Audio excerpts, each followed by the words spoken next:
Okay, well, welcome to everybody who's here. I am Dr. Brennan Ford. I'm here in Seattle.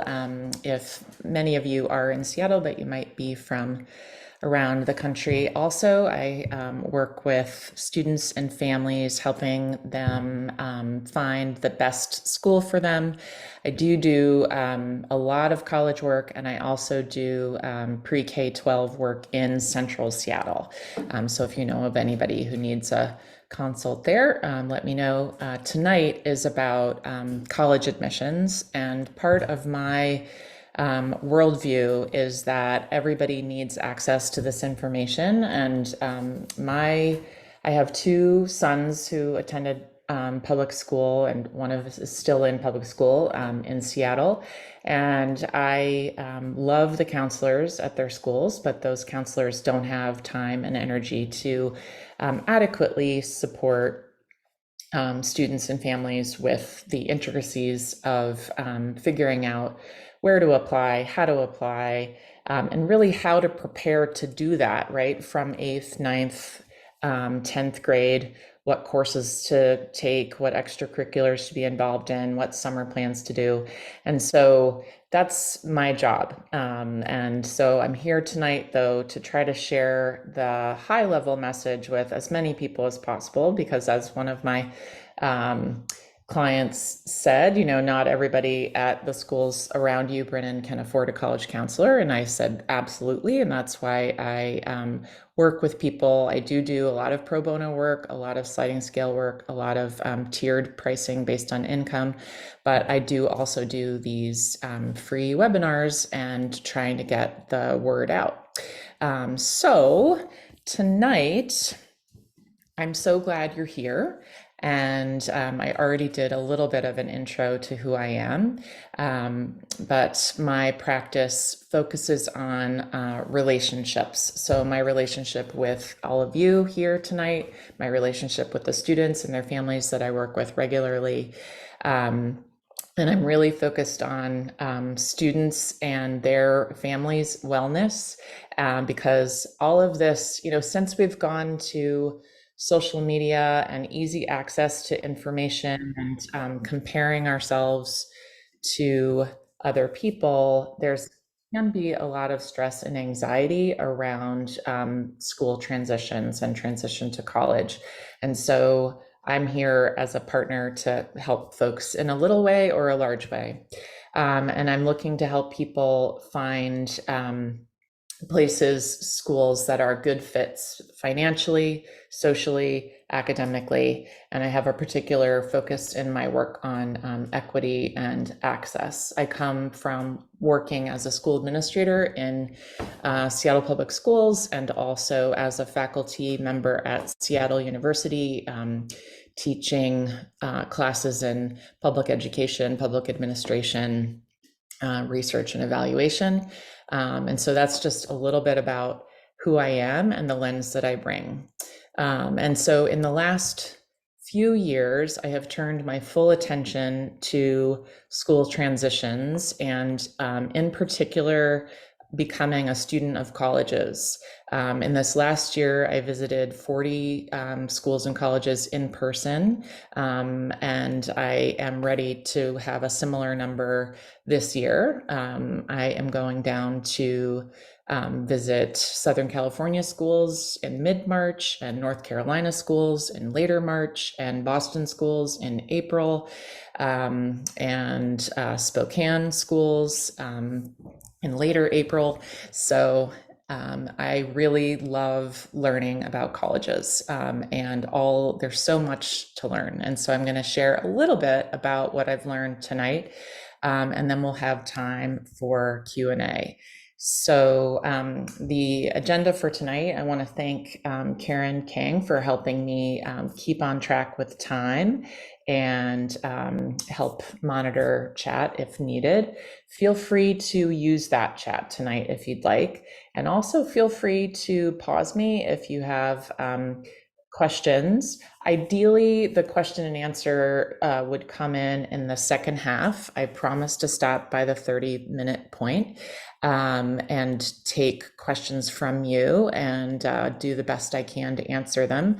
probably will not be able to answer every question you have about college admissions in this session tonight, but I'd be happy to set up additional sessions with school groups, with friend groups, with student groups. And so tonight we're going to focus on what we know so far about college admissions in this year, in this time, what is clear to us right now, and then what can you as families be doing right now, and then get to your questions. All right. Okay, so the first question I wanted to lead off with was this one. Is it really so hard to get into college these days? Because, when you read in the newspaper or see on TikTok or wherever you're looking, there's a lot of hype right now about it's so difficult to get into college. So my answer is no and yes, and it depends. And so the next few slides are really going to focus on that story of the highly selective or highly rejective colleges and kind of how we got to this hype situation of, oh my gosh, there's nowhere that's going to let in my precious, excellent student. But I'm here to also tell you that there are plenty of places to go to school. But thinking about those highly, highly selective rejectives, we'll do in the next few slides. But I just there was somebody pointed out last cycle on Ivy Day, which is the day that all the Ivy League schools release their results, that there in each year, there are 3.5 million graduating seniors just in the United States, never mind the rest of the world. And so if you chose the top 3% of every high school, that would be just around 100,000 students. And there's only room for 17,000 first-year students at the top 12, quote unquote, top 12 universities. And so, nowhere near the top 3% of the United States students can have space at those 12 schools. And so we have to imagine differently what we imagine when we think of college and university. So there are 4,000 or more places to get a 4-year degree in the United States, and over half of those accept 67% or more of their applicants. When we talk about those highly selective, highly rejective schools, it's important to realize that there are only 29 as of right now that admit less than 10% of their applicants. And there are just a little more, but still only 42. So altogether, 71 schools at 42 admit between 11 and 20% of their applicants. So under 20% is what we call that highly selective, highly rejective, and that's only 71 schools. And so it's just important to keep that in mind. So altogether, that's less than 3% of the total schools in the United States, never mind opportunities to go to school internationally. So let's think about what has happened, right? Many of us went to 4-year university, or some of us didn't, but many of us did. And it was, maybe 10 years ago. For me, it was 35 years ago. And so what's changed since then? What are these sources of increased selectivity? The school that I went to, I would probably not get into these days. My school has gone from multiple digit acceptance rates to being one of those highly selective, highly rejectives. And so I might not get in today. So what's happened? Well, the first is that we have had more applications.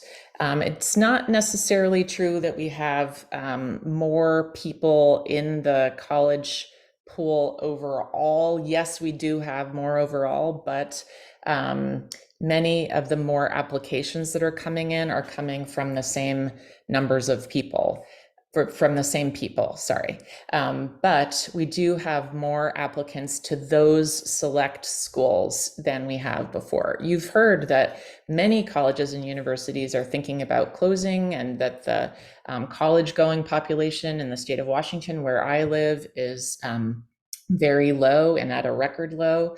But at these highly selective, highly rejectives, there are more applicants than there used to be.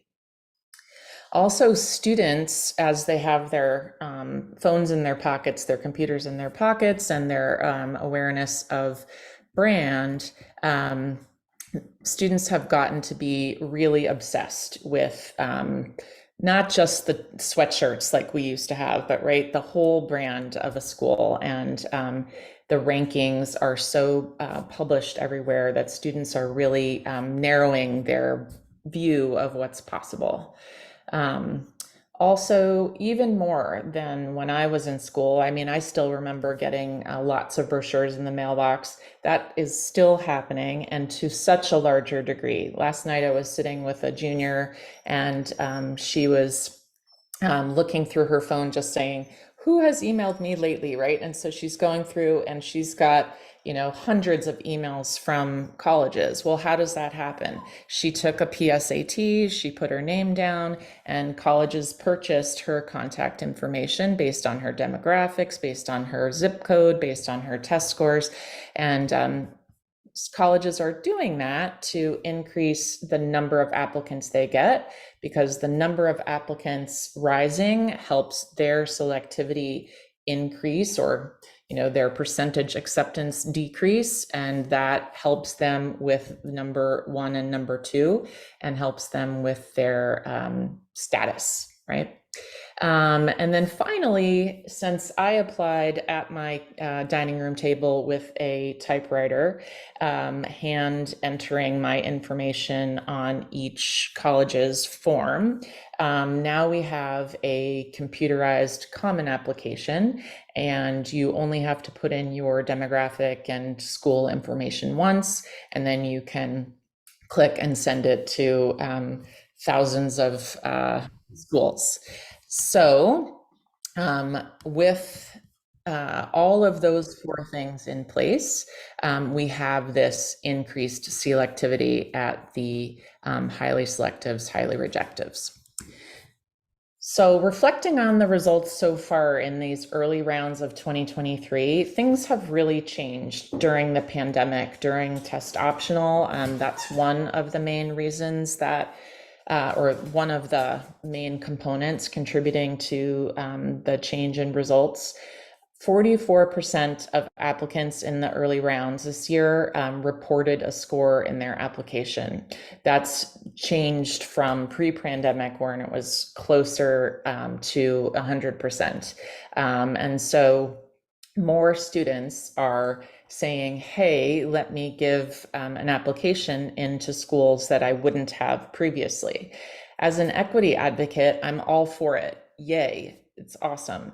But it is affecting the number of applications.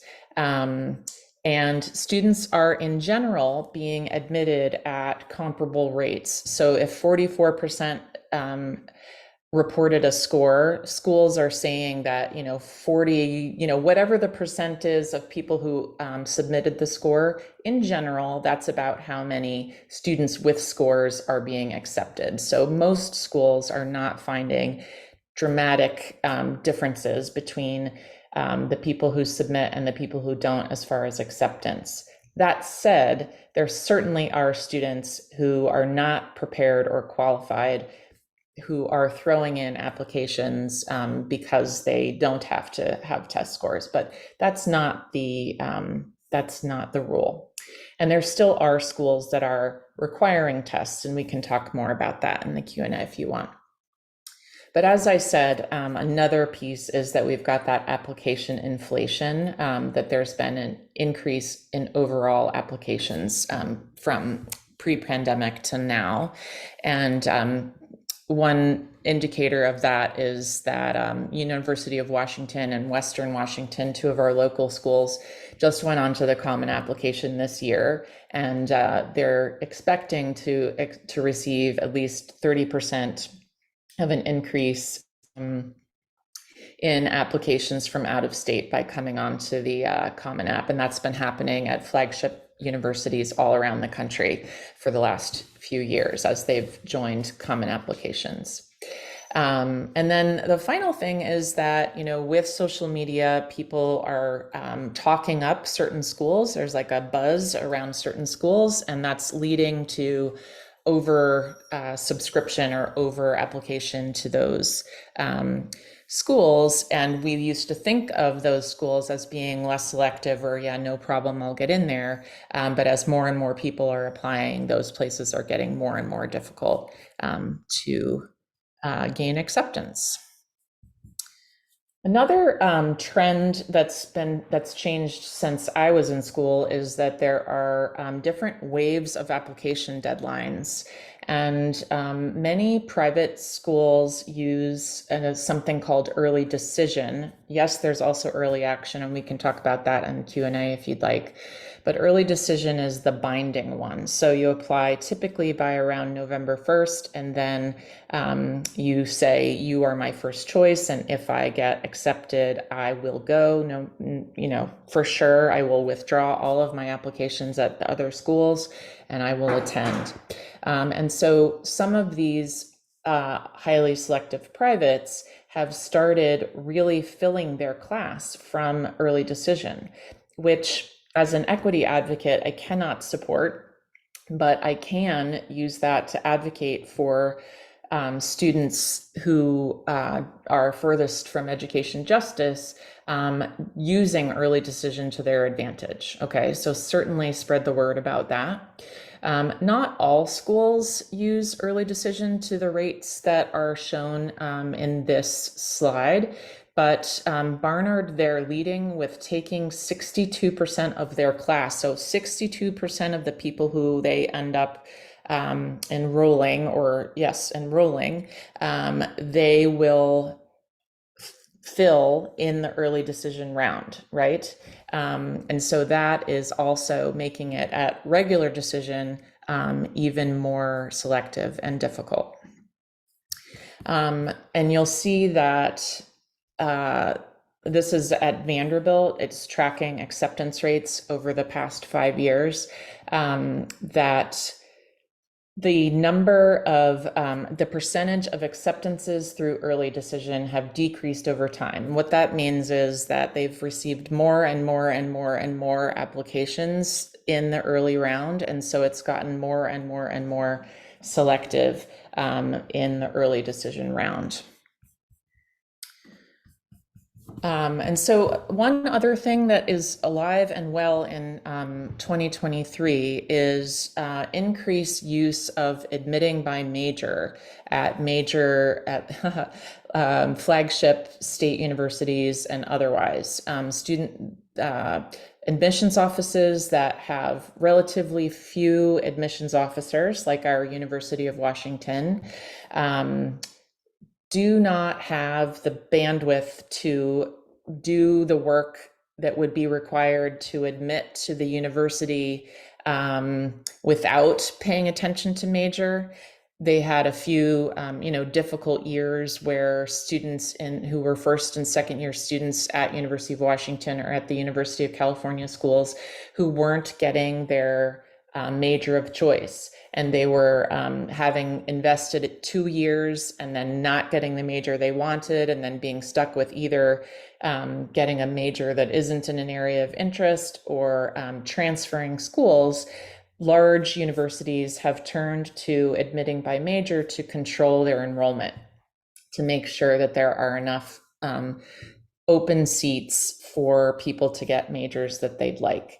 And so that's led to an increase in selectivity in majors. And so the majors that most people are wanting to go into: STEM, business, pre-health, even construction management, IT, um, because there's a lot of buzz in the media about return on investment. And certainly we as parents want to make sure that students are set up for success and not going to be living with us for the rest of their lives. And so we want them to have access to those majors. And so more and more people are applying to them, and it's getting more and more selective. And I can just hear you saying, why is it that young people have to decide their major at 17 and 18 years old? That's an injustice. People change their majors 2 and 3 times. People change their careers 6 times. Yes, that's all true. But it's those universities, as I was saying, are businesses, and they need to manage their enrollment. And so they are funneling people into majors simply as a numbers game, right? Not because it's developmentally appropriate, not because, it's good for kids, but it is real. And so at school, at home, in extracurriculars, and in summer opportunities, and around your kitchen table, you can be helping students think through, what are some jobs that I might like to do? What are some things I might like to study? It's not required at every school, but it is required at many large state schools. So given all of that we've done with the highly selectives, the project that I invite you to engage in is to fall in love with the possible schools. So sure, have some of those highly selectives or rejectives there if they're appropriate, if that's what you're looking for. But please try to fall in love with the possibles. There are many, many excellent opportunities. There are honors colleges. Those did not exist to anywhere near the extent they do now at large universities, and that's definitely something we can talk more about. And there are just many, many opportunities. And so what you can do now is a few things. First, check your values. Are you an independent parent? Do you co-parent? If you co-parent, do you and the co-parent share values about high school, post-high school, college going, why one would go to college, where, how much money you might want to spend on that? So spend some time thinking about those values. And then you as the adult, there might be different values for your young person, and those values might be changing. They might be interested in a certain kind of post-high school experience now. They might be interested in pursuing work or a gap year, all sorts of other things, becoming a YouTuber. I definitely have heard it all in my work. So check your values. And about that, you can set a time to think about it individually or think about it as a family. But I've found that it's really important to set a time to do that so that you're not doing it kind of anytime you're anxious, right? It's just like, okay, it's that time that we're going to do that thinking about what's next. It's that time we're going to think about what's our transition to college. When will we do that? And then as a family, the most important thing that the earning people in the family, the people who are going to be paying for it, could be doing is to do the math about what resources do we want to bring to college. Even if you've got some savings for that, what savings are you wanting to put towards college? How much is it going to buy and where? And then finally, things that you do have some control over is trying to help cultivate students' interests.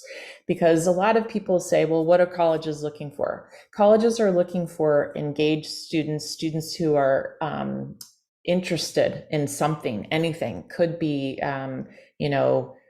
really anything. I was just thinking, like, my son's really into skateboarding right now, so he could totally talk about all that he's learned about skateboarding, etc. It doesn't have to be something fancy. Okay, I know I'm nearing the end of the time, so I want to say that I think it's really important for folks to think about financial, academic, and social fit before you start making a list of colleges and before you even do visiting. I'll share the slides with you folks, but definitely doing the financial planning now, doing some net price calculators of how much schools will actually cost you, really important. Thinking about your students' academics and how those compare to what's required of the colleges. That's really important because, 60% of students right now are graduating with pretty much all A's. Okay. So it's like you think, oh, I have a straight A student. Well, yes, so does everybody. Not everybody. Of course, that's not true, but a lot of people do. And so, I've definitely been doing some dream crushing, mostly for parents, but some for students, just to see, things have changed, right? There's great inflation in a way that we just didn't have. And then finally, thinking about social fit. And I really encourage people to visit small, medium, and large schools, even if you think that you want a large school, try a small school, just go see what it's like. I just made a list for a young person who thought she wanted the big rah-rah, and then I put on a couple of small schools, and she happened to visit them over February break, and she loved one of the very small ones, and so her family is saying, okay, maybe we should look at some more of those. So just do some checking. And then also those of us who are using our 35-year-old knowledge, do check your biases because a lot of schools have changed. Okay, I think probably we won't have a ton of time to get into all the details of financial fit, but I'll go through these slides pretty quickly. Just in general, there's need-based aid and merit-based aid. Need-based is if you are a lower income family. So here's an example of one of my lower income but still super strong student families. And these are the different prices that they would probably be expected to pay per year at different schools in California. And so in this family, they came in saying, oh, we're going to have public school for sure. Well, guess what? When we look at the net price calculators for these schools, for them, given their unique circumstances, it would actually be less expensive to go to these private schools than it would be to go to the public school. And for this family who has a higher expected family contribution, higher income, but still 4.0 student, I put in 9. I mean, it's too many numbers on this slide. I see that. But I just wanted you to see that it really can range, right? I mean, you can't completely predict just based on your assumptions or stereotype of the school how much something's going to cost. And people in Washington are always saying, oh, well, but they could go to California schools. Those are affordable, right? Well, let's look at Berkeley, right? 75,000, and no, there's not going to be any other aid coming in for that. Some of these schools have merit-based aid, like this Willamette. This is a school that the cost of attendance is very high, like, I don't know, $70,000. But this student, being a 4.0 student, qualified for merit or incentive-based scholarship based on their grades to the point of $33,000. And also, and that's the same price and a little bit less than the state school for this family, University of Washington. So let's see. So you think about financial fit, academic fit, and social fit, and all different kinds of things. And I just want you to know that we started off talking about all the highly selectives, highly rejectives, and the very low acceptance rates. But there are many outstanding schools that admit most, if not, all of the people who apply. And so I tried to give little images of those schools throughout the presentation, and here are a few more. There are many schools that you can get great stuff, and it can be affordable, and you can probably get in. So I think that's about the time that we have for the questions.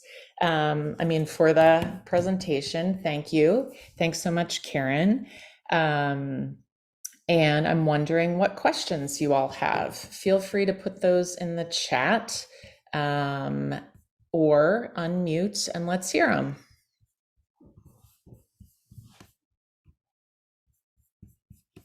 If I'm not seeing the chat, Karen, let me know, okay? Because I didn't see all of your chat before now. Great.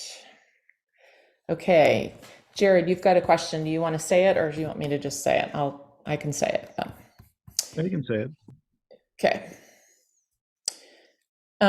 So question is about do students and families think about going to school in Europe? Absolutely. Let me say that what's interesting is the parents definitely think about going to school in Europe. We're all ready to go into school in Europe right now.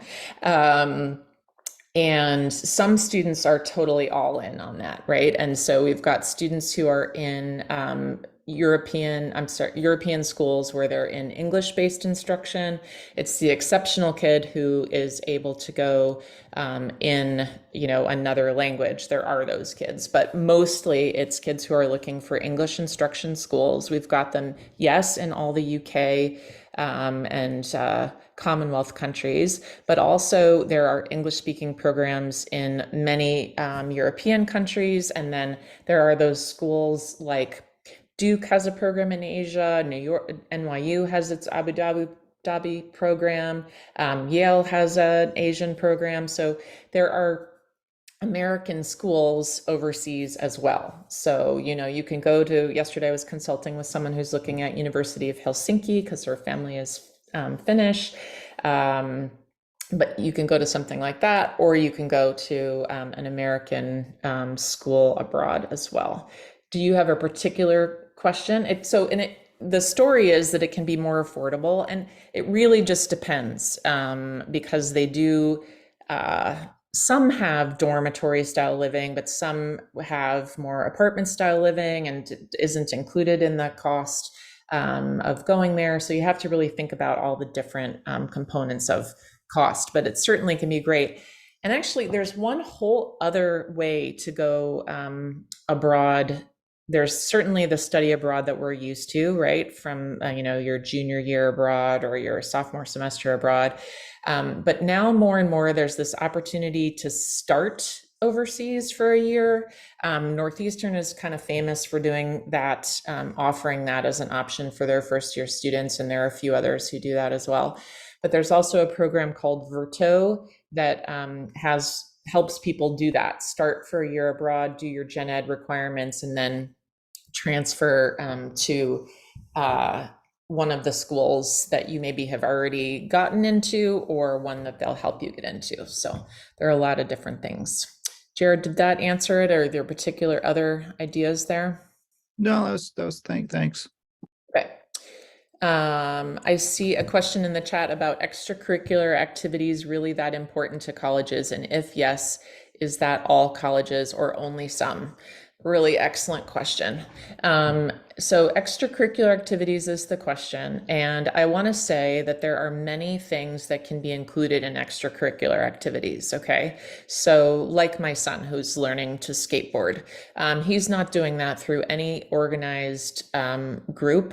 And it is still something that if he keeps doing it, he could list as an extracurricular activity. He spends hours, a day, a week doing that, practicing that, consults with other people, uses online videos, like has done a lot of research. That can count. Having a professional, having a job counts as an extracurricular activity. Having family responsibilities, babysitting, whatever it is that you do counts as an extracurricular activity. So on the application to college, there is a place to put extracurricular activities everywhere except for the Cal states like Cal Poly and San Diego State University. They ask for only very high level, like Do you do stuff?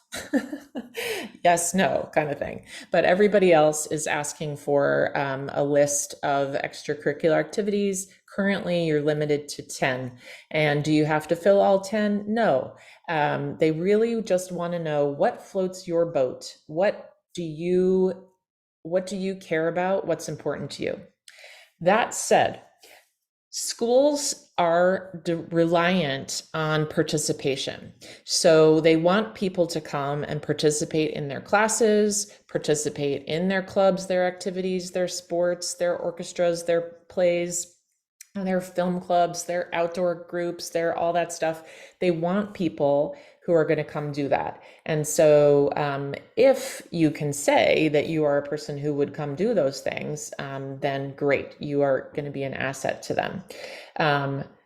And I will assure those parents who are sitting there shaking in their boots, like, oh my goodness, my kid is still stuck in their room and not coming out ever since COVID, or whatever is your situation. I have found that in most cases, students by second half of junior year will be saying, oh yeah, I probably should come out of my room. What should I be doing? How could I be getting involved? What kind of job could I get? What kind of, anything could I do?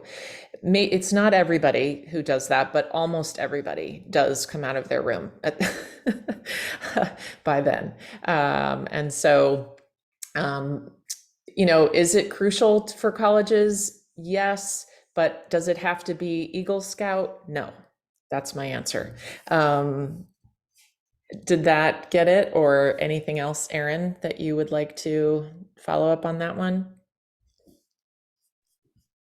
Can you hear me? Yep. Oh, yeah, that was helpful. Part of my question is, because of the pandemic, obviously freshman year there were no extracurriculars, so I'm just wondering how understanding they are about maybe that gap, or do you need to list dates, like I played this sport from this time to this time, that kind of thing? Yep, it's got dates on there. They're pretty forgiving of pandemic times for sure. Everybody was in their house and they understand that. But, depending on the kind of school, right? So those highly selectives, highly rejectives, they are going to say, well, what did you do during that time, right? Like kids who are wanting to go to that kind of school generally were doing something during that time. And if they weren't, they've got some turnaround story, that because now they are doing a lot of things.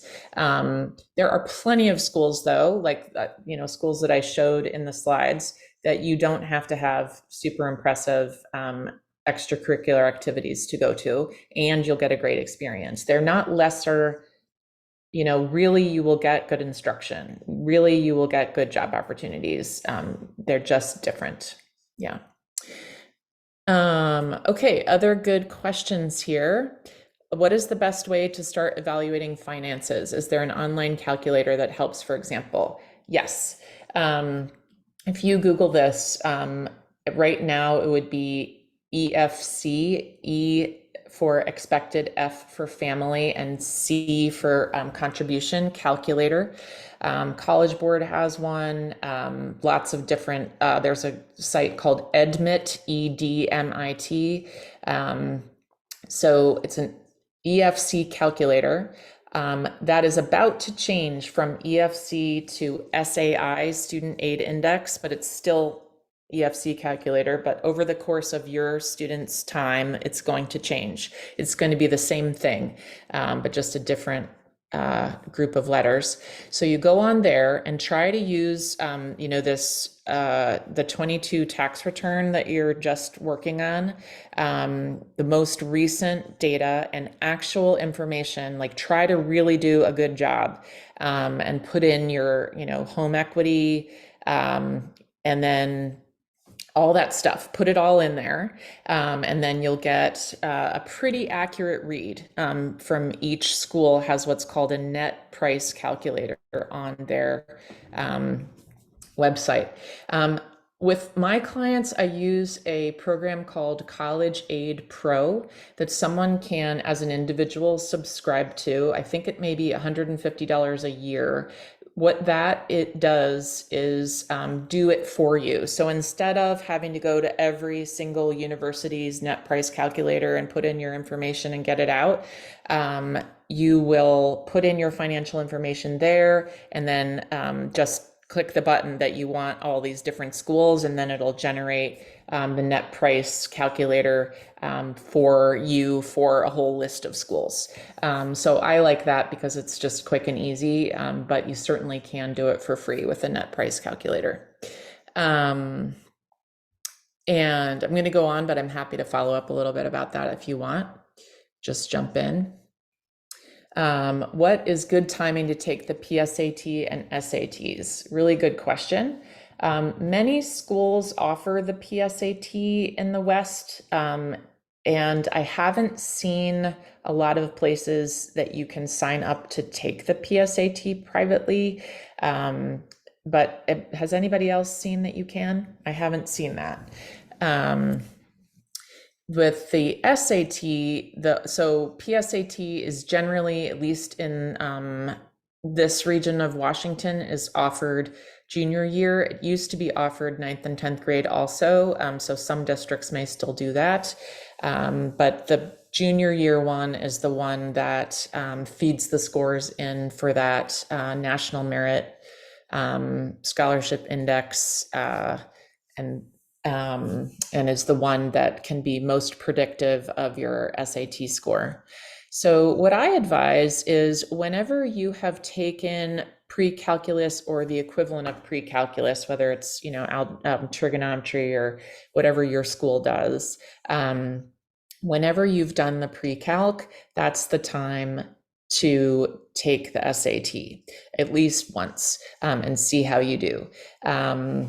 And you can take an SAT multiple times, or you can take an ACT.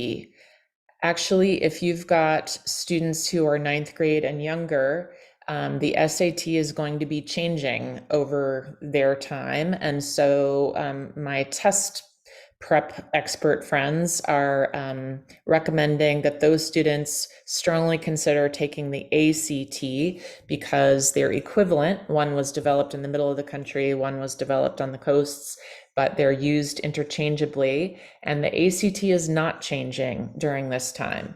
The SAT's format, length, and question structure is changing. And so they're saying, why don't you let other kids, test it out, be the guinea pigs, and you go ahead and take the ACT. So each family is going to make that decision. I don't think that Seattle Public Schools, for example, is going to be changing which tests they use, because I think they have a long-term contract with the College Board, and so they will use the SAT, but that's something to think about. So the math that's covered on the SAT and the ACT is pre-calculus. And often if the kids who are like, oh yeah, here I am, it's junior year and I'm already in calculus, and it's time to take my SAT, they have to go back and relearn 7th, 8th, 9th grade math. And so I recommend taking it as close as you can to that earlier math, if possible. If not possible, no worries. Unfortunately, testing in this region is not easy to access. So the equity advocate in me is like, yay, the College Board is a corrupt business. We don't want to support them. Let's not keep giving the test. The advocate for individuals getting into colleges and universities that are good fits financially, academically, and socially, however, says, no, you really should take the SAT or the ACT, at least to know if you have scores that could help you. Because at certain schools, scores will help with acceptance, with scholarships, etc. You don't have to have them, but they can help. So I encourage people to give them a try. But they aren't being given in Seattle Public Schools outside of the one-day senior year, October, which is not going to give you a score that helps you plan where to apply. And so I really encourage people to spend the money and spend the time and spend the driving, registering for an SAT or an ACT, wherever it's offered. And lately, a lot of my students have been going to Bremerton or Arlington or Everett to on a Saturday morning, and sometimes they have to go and stay overnight. Equitable? No. Real? Yes. So around the country, we on the West Coast are really in the minority as far as availability of this testing. I had a student in Florida this last year. She could take the SAT every month of the year. She just right down the street from her. So, anyway, that's my testing answer. But as I said in the slides, 44% of people were submitting. So there are, 56% of people not submitting, right? So it's really an open land, what's happening with testing. And I find this to be one of the most difficult parts of the calculus right now is like whether or not to submit. And so that's stuff that I work on with kids and families all the time. And what I really recommend is doing a practice SAT or ACT. And like I know with my clients, I arrange for them to do it in a.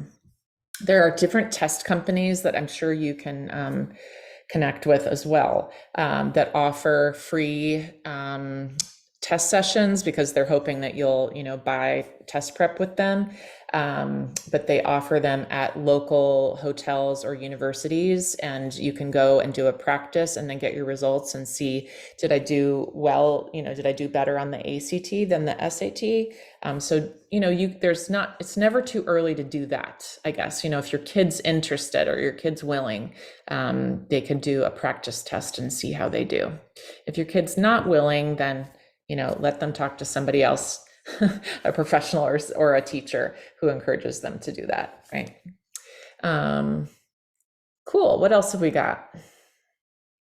Tell us a little bit more about me. I absolutely will. Just a second. When a school receives thousands of applications with limited staff, is there some kind of bot threshold that eliminates a certain number? Seems totally crazy that someone is trying to read all of these for more than a minute. Really good question. It depends on the school. Yes, there is some AI involved. That said, California promises that they read every single application. University of Washington, same thing, promises they read every single application. That said, they have these people they train as additional readers. So they're not the core admission staff to do the first level read. And so it could be people like you or people like me that they train up to be readers. Some schools don't, like the CSUs, the Cal Polys, the San Diego States. It's really just the computer is reading the courses and the grades. They don't have test scores, so they're not looking at those. As I said, they were barely looking at extracurriculars. It's really just what did you take and what grades did you get?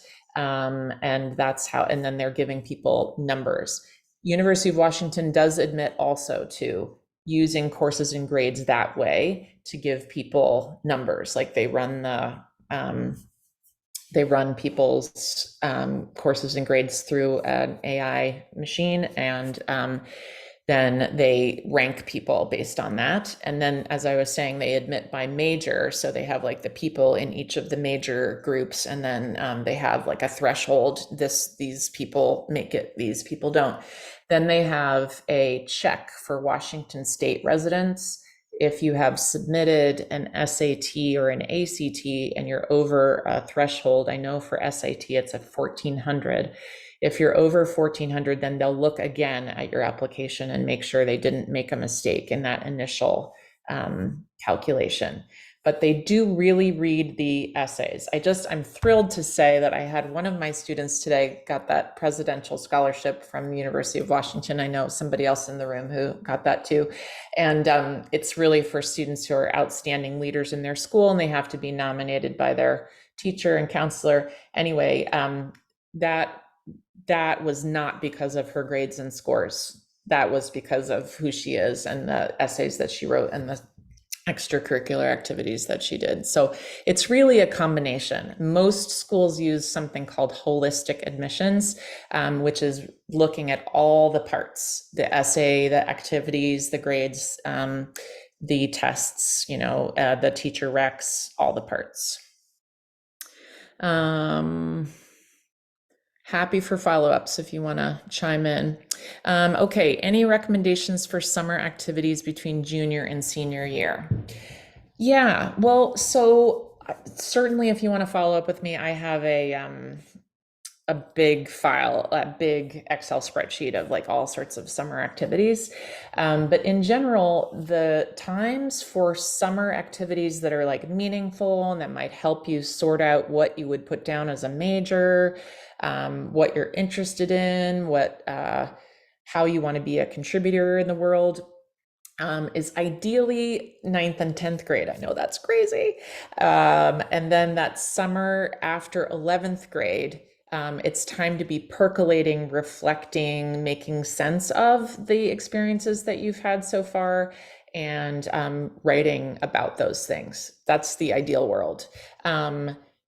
For between junior and senior year, if there's something that a student could do to clarify their interests, what is really makes them tick, that is what I would recommend. So a lot of my juniors, I'm suggesting now, informational interviews and job shadowing. Those are free things that you can do, right? We build LinkedIn platform, LinkedIn pages, and see like who we know or who our parents know that are doing things that we're potentially interested in exploring. And then, it's really scary for kids, many kids anyway, to reach out to adults and say, hey, can you tell me about your job?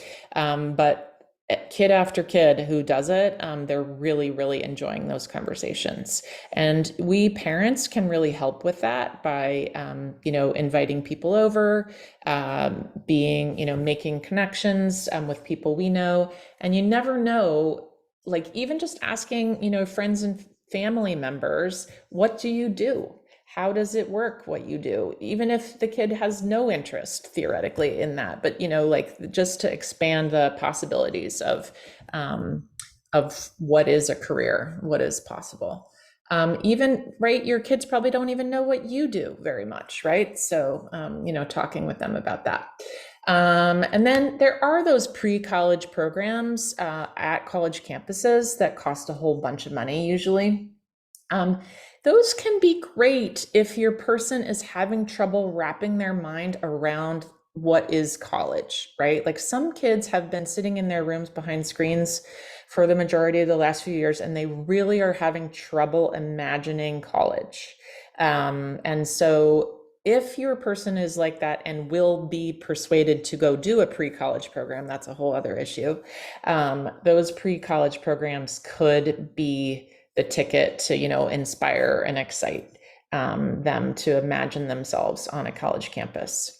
Finally, I will say that anything that they've already enjoyed doing, any places they've already felt connected to, it's good to extend that in that summer between junior and senior year.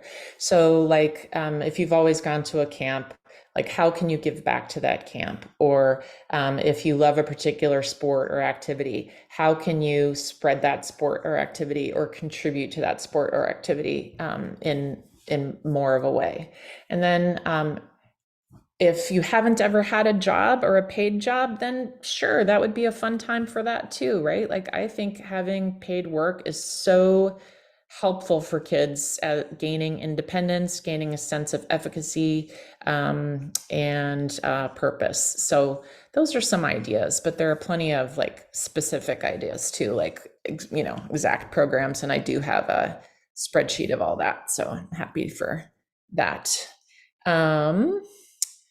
Okay, I think I've got the ones in the chat except for the one talk about me. Is that true, Karen? Is that what you see too? Okay. Any questions that are coming up for you guys besides the ones that are in the chat? Yep, go ahead. The person who was raising their hand, I'm just finding my slides to share them. So please go ahead. Just a quick question about SATs. Can you talk about taking the SATs multiple times, and do colleges Mhm, look at all the scores? Do they blend them together? How does that usually work? mhm. Really good question. It depends. There are some schools who not only require that you submit SATs, but also require that you submit all of your SATs or your ACTs. What's coming to mind right now is Georgetown. So if Georgetown is your school, then yes, you will have to submit all of your sittings. More schools have you do what's called super scoring, where you submit the top score in each category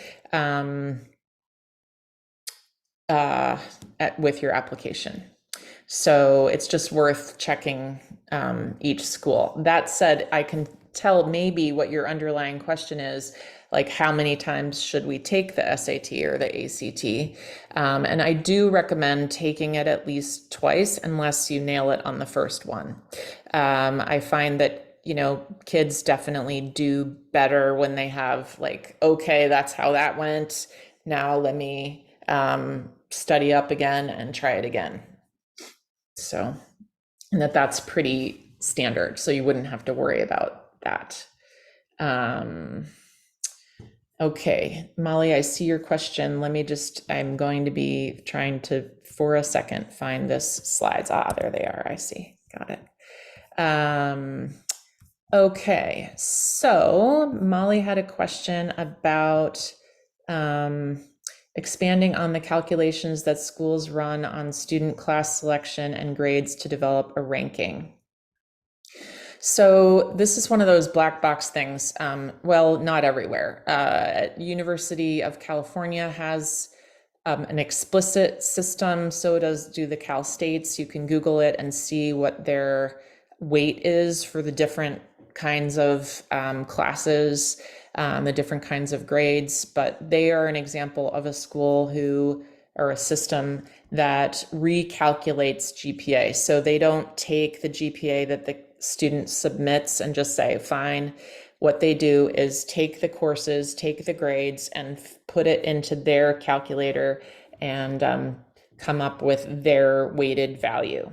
They don't use PE. They only use 10th and 11th grade courses in most cases, and some it's 9, 10, and 11. Anyway, every school's different, and I know that sounds like a little overwhelming and I'm not answering it, but that's really true. Like you just have to that's why it's nice to sometimes have somebody who's like spending full time figuring all this stuff out, because it depends on the school. And then there are other schools that just take the GPA straight as reported, right? So you just have to really dig in, and you could do that. Like once you narrow down what schools it is that you're particularly interested in, research how do they do the GPA. And I'll take this last question before talking about my practice, and then I'd be happy to stick around after that too.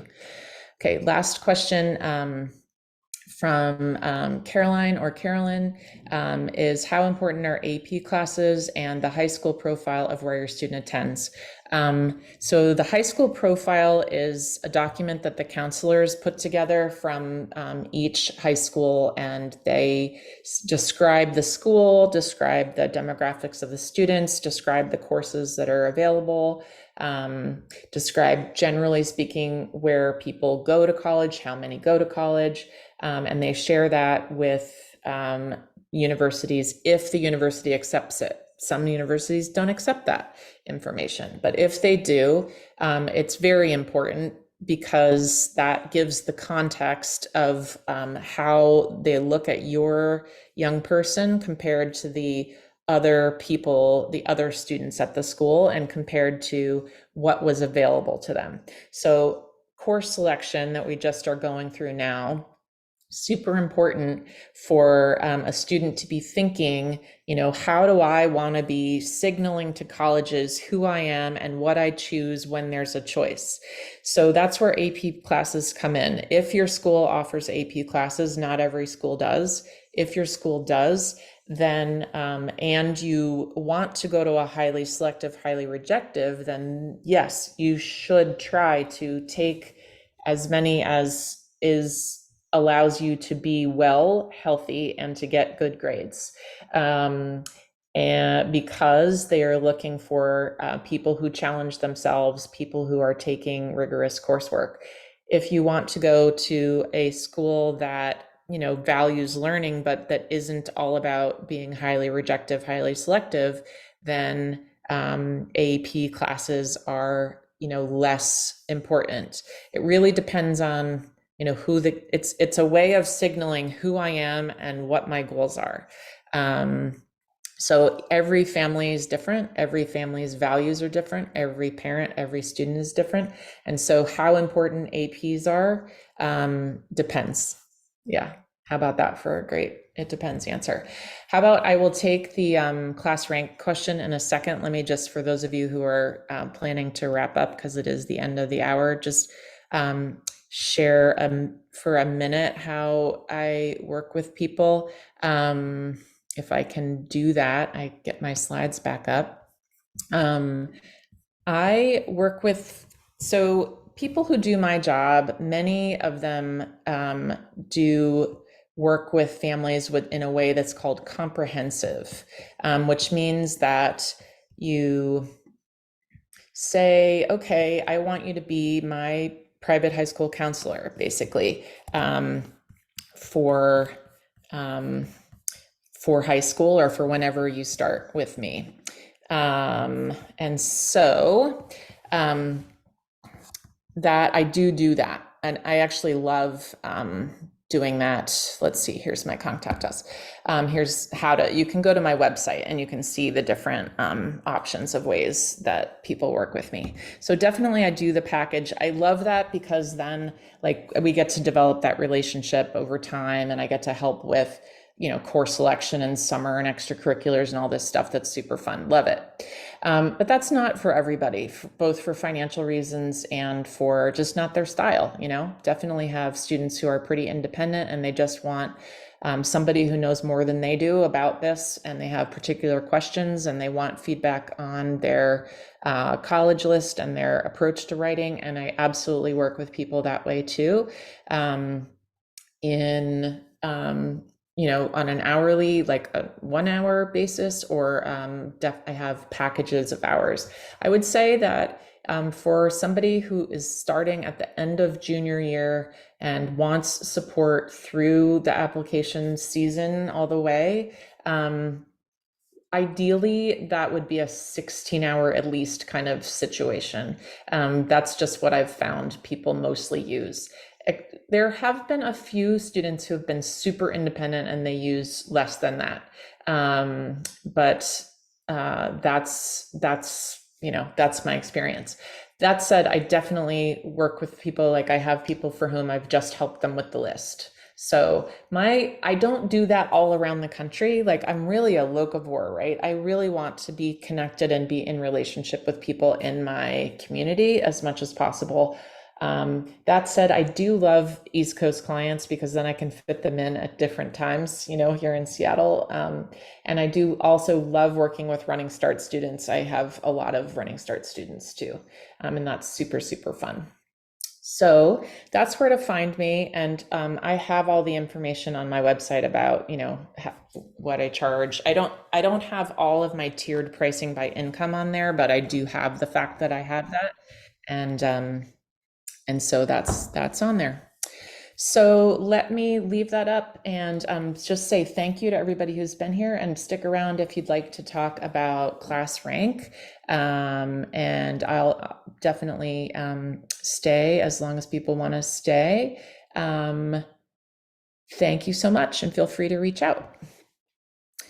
All right, so we've got How important is class rank these days? E.g., top 10% at Garfield may mean something different than top 10% somewhere else. Yes, thanks to everybody who's going. Really appreciate you being here. So class rank is really tricky because uh,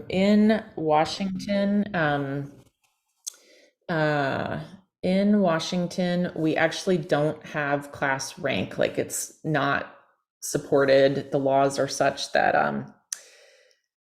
high schools are not supposed to report class rank to colleges and universities when they're applying. But the Common Application has a space where they ask for rank. And so Garfield, for one, will calculate rank and give it to students in senior year for their applications. Some schools really value rank. You can imagine that if you've got all this grade inflation and you don't have test scores and you're trying to evaluate how this student will do at your university, that seeing how they do among their peers at their high school could be a valuable piece of information. But at many high schools, Garfield included, rank is not simple because of the way that the weighting happens with running start dual enrollment classes in addition to AP classes. And so some students who go full running start, full dual enrollment, end up with higher weighted GPAs and thus higher class rank than students who stayed and did every AP possible at the home high school, and in this case, Garfield. So UNC Chapel Hill, for example, prizes rank, and so that matters there. And other places, it doesn't matter, right? It's all about your courses, your grades, and your teacher recommendations. So, sorry, it depends. Yeah. Let's see what we've got else. Great. Looks like somebody's sticking around for a last question. Is there anybody else who has questions for the good of the group? Thank you so much for I'll ask my everybody. question. This is Molly, sorry. Mhm. So how does number of AP classes taken, or does it affect merit aid? I haven't seen any data on that exact thing, number of AP classes and merit. For sure, the grades in classes matter for merit. For sure, the selectivity of the school matters and what the student is bringing to that school, like how much do they want them. So I'm just thinking about school. There are these schools in the world that publish, this is how we calculate merit. And then there are schools that it's a black box for. Okay. And so University of Arizona is one of those schools that's like super straight up about how they calculate merit. And it's completely based on unweighted GPA. And so if you have a 4.0 at University of Arizona, you get to go there for less than University of Washington. Your asking price there is going to be around $27,000. That's just a straight up situation. But at like a Santa Clara, for example, it's a bit of a guess. Like, do they need that person for athletics, and they can't give them actually athletic scholarships? So sometimes those are used for merit. They need them for theater. Do they need them for, debate? Do they need them for something else? Do they fill an institutional priority or a niche? That can be calculated in there too. So there are, though, those schools that use the formula for merit will bake that into their net price calculator. So you could use that, but I haven't seen anything about APs.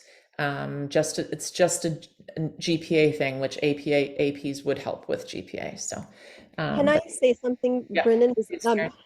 Um, so I haven't heard so much about APs like you, but I have heard about SATs giving merit aid. So Mhm. there's like a threshold of like you were describing, like, with GPA, with like SATs, the higher SAT score that you get, like for somewhere like Alabama, I think Yeah. if you get like a 1600, then you get like almost a full ride or something crazy like that. Yeah. The Southern schools, it's like a whole different land. They are really dedicated to their test scores, and they have test scores tied to most of their financial aid. We don't have that out here, but it can be a great deal if you're a top test taker, to try for some of those Southern schools if you can get over the rest of it. Yep. Um, great. Brandon, I had a quick Good. question. Yeah. With the testing, it just got me thinking, so like they take PSAT 11th grade, fall, Yep. October, whatever. Mhm. But if your student finishes pre-calculus in 10th, Yep. then does that mean it'd be good to try to take the SAT before you even take the PSAT? Yeah. So like, like at the end of the school year or Yeah. after the I mean, summer? you could do it like, it depends on your young person, right? Like if they're open to this idea, maybe do a practice test first before Yeah. deciding, Right. which way to go. But they have SATs in the first weekend of June, and then the last weekend of August, and the first weekend of October, and then the first weekend of November, and the first weekend of December.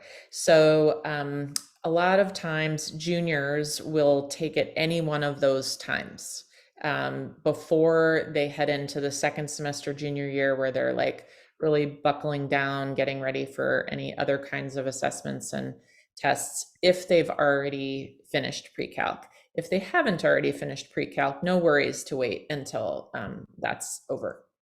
And if you're not going to take pre-calc until senior year, then it's fine to go ahead and wait. That's why I believe that Seattle is now defaulting to October of senior year, is like, it's just fair for everyone, based on, because some kids won't have pre-calc until then.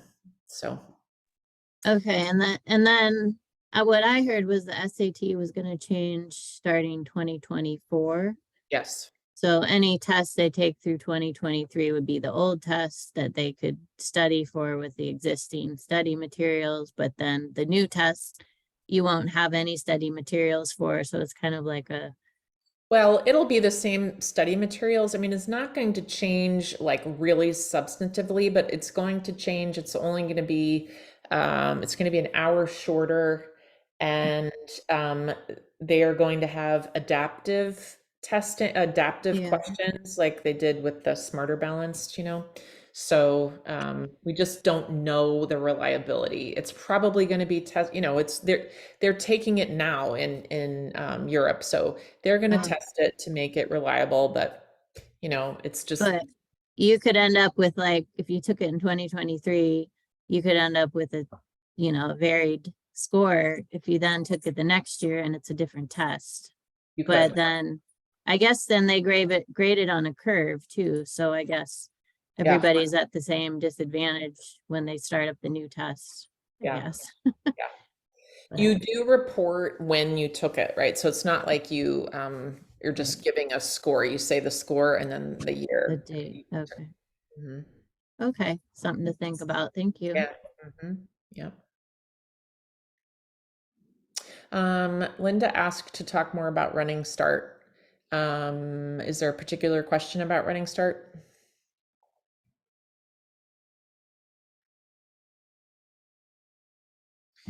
Oh, hold on. My sophomore is with me, so she actually had questions. Okay, perfect. And also, just before, while your sophomore is coming on, H. Bloom suggests Khan Academy, which is true that it's a free test prep. And if you young person, or if you parents know that your young person would be willing to set a practice schedule and actually do Khan Academy, it totally works. You know, I've definitely had multiple students get, you know, perfect SAT scores just using Khan Academy, but they have to be, you know, like driven going for it, right? You know, in order to really use that. So, but many kids can do that. Okay. Hi, sophomore. Hi. My question, I guess, about Running Start. You've kind of already talked about it a little bit, but kind of how it can affect the college admission process, as well as like how it varies from person to person, and like how it might be good to do Running Start versus APs. Mm-hmm. Yeah. Well, it's really a good long conversation we could have. My overall thinking is that it is great for people for whom it is great. So it really depends on it depends on you. So the advantages I could talk for a good long time about. Let me start with the disadvantages just to see if they resonate for you. So you know how if you're in Seattle Public Schools, you've got an online platform where you have to manage your courses and your assignments and keeping up with things. You've got the source, and you actually also have Schoology. So you already have two platforms. And then your teacher might have something else, right? You've got your SharePoint and, you know, your OneDrive and, you know, all those things, right? So you've got all these different areas. You might have a calendar, and you've got your social media. And so then if you add in Running Start, you also have another platform called CTC Link, where you manage your community college classes and assignments.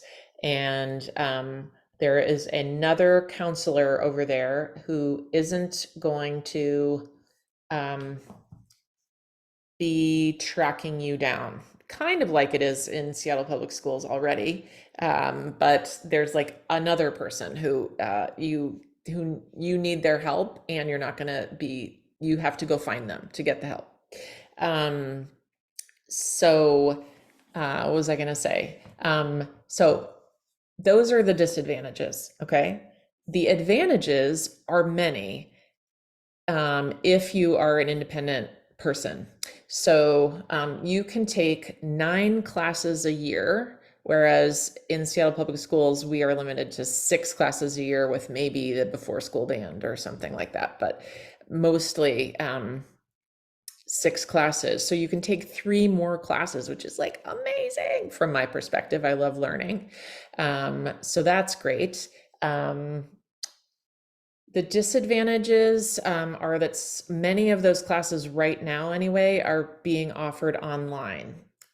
But I have had people who make sure that they take the in-person class have great experiences. And I have students who have, like, I've asked for all their recommendations from Seattle Central, from South Seattle College, like, what are the good classes? What are the good professors? You know, we've got that information. And they also all use that Rate My Professors app. What was I gonna say? So, and they have really cool programs, some of them. Like I just toured recently the culinary arts program at Seattle Central. That's like really amazing. Tomorrow I'm going to Lake Washington Tech. You can go over there for Running Start. You can go to Bellevue College for Running Start. You can go to North Seattle College for Running Start. You don't have to just go to Seattle Central. All sorts of really cool opportunities there. Yeah, and then you can do partial. So that's just the only disadvantage there, is the sort of back and forth and managing all the platforms. And I've seen a couple of people really crash doing that, but I've seen other people thrive. So yeah, happy to talk individually about that if you'd like. Okay, Karen, you certainly can go. Thank you so much for your help. I really, really have appreciated it so much. Thank you. Thank you. thanks to everybody who's been here. I'm happy to follow up anytime. And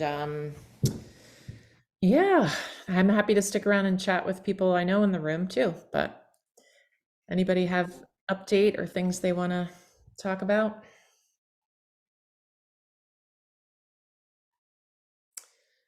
Okay. You're so welcome. Karen, I was so pleased with my student who got the thing that the other person you know got today. Was there a big special announcement at their school last year? Oh, presidential, I don't Yeah. think I'm, was it for UW? Or, Yeah.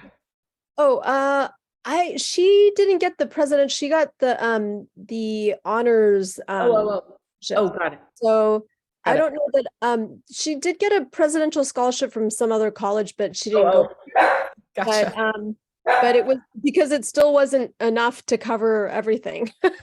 So the presidential scholarship was like half, so half the amount. But They put those names on them though to make you feel like, well, yeah, you gotta go yeah. there because they've got the president. Yeah, Yeah. yeah, exactly. I forgot the name of the